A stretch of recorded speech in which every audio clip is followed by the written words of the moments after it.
de faire souffrir tout le monde.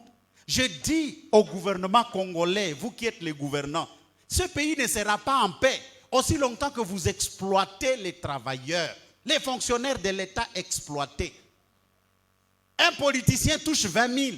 Les gardes du corps qui dorment dehors pour le protéger, on le paye 80 000 francs. Est-ce que nous sommes des humains? L'enseignant qui t'a formé à l'université, vous le payez à peine 800 $. Mais vous payez 40 000, 60 000. Est-ce que nous sommes des humains? Comment est-ce que nous allons parler de la démocratie et du développement aussi longtemps qu'il y a cet écart-là? Les uns sont là-bas, vous autres, vous êtes dans la boue ici. Comment est-ce qu'on peut parler de ça? C'est pourquoi le poison ne va pas finir. Vous allez mourir les uns après les autres. Ça ne va pas finir.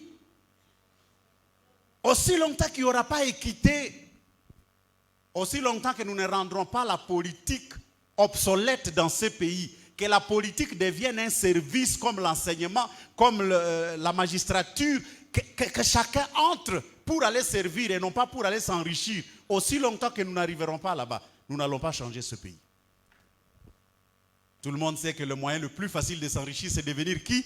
Politicien. Et combien se préparent ici pour devenir politicien? Allez-y, allez-y, je vous encourage, mais allez pour servir et non pas pour se servir.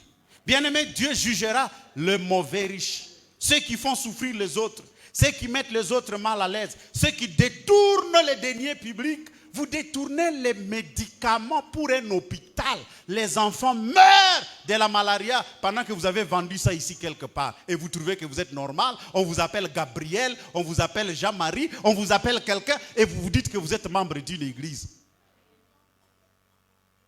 Ça doit continuer comme ça? Non. Dieu jugera tous ces mauvais riches. Alors, si je parle de mauvais riches, y a-t-il de bons riches? Oui. Y a-t-il de bons riches? Oui.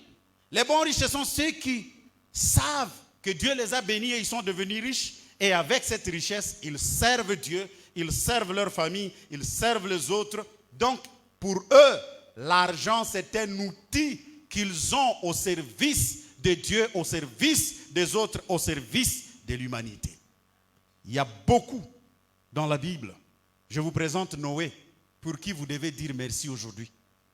Noé, c'était un homme riche, un entrepreneur qui travaille et à qui Dieu donne la responsabilité de construire une arche. Ce n'était pas une maison, une arche qui avait une centaine de mètres en 3 niveaux. Il construit ça avec son argent propre. Il n'a pas fait la rambée. Tout seul.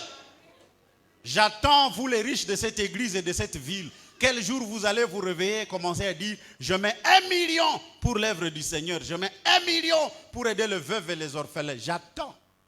Parce que